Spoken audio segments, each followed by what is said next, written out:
धुळे महानगरपालिकेच्या वतीने आता मार्च महिन्याच्या अखेरपर्यंत ज्या काय मालमत्ता धारकांकडे थकबाकी आहे ही थकबाकी वसूल करण्याची मोहीम आता सुरू करण्यात आलेली आहे। आपण बघू शकतो की या महापालिकेच्या अखत्यारीत असलेले जे काय हद्दवाढ झालेले 14 गाव आणि धुळे शहराची हद्द असे मिळून या ठिकाणी जवळपास 145 कोटी रुपयाची थकबाकी नागरिकांकडे होती। मात्र त्यानंतर महापालिकेने जवळपास 42 ते 45 कोटी रुपयाची वसुली करण्यात आलेली आहे। अद्यापही जवळपास 100 कोटी रुपयाची थकबाकी ही मालमत्ता धारकांकडे आहे आणि मालमत्ता धारकांना यातून सूट मिळावी यासाठी महापालिकेने वर्षभरामध्ये 5 वेळेस जवळपास शास्ती माफी दिली आणि या शास्ती माफीतून आतापर्यंत नागरिकांना 65 लाखाची ही शास्ती माफी करण्यात आलेली आहे आणि गेल्या 15 दिवसापासून महापालिकेच्या वतीने तब्बल 4 कोटी रुपयाची वसुली नागरिकांकडून केली गेलेली आहे। त्यामुळे आता महापालिका आता ॲक्टिव्ह मोडवर आलेली आहे। लवकरात लवकर मार्च अखेरपर्यंत नागरिकांनी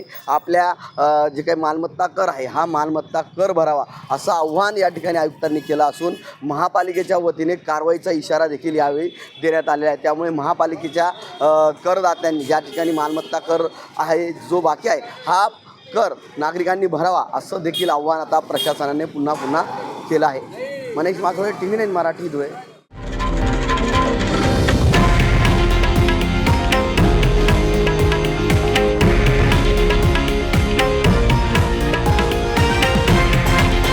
हे आहे देशातील नंबर 1 न्यूज नेटवर्क आणि आपण पाहत आहात TV9 मराठी, एकमेव।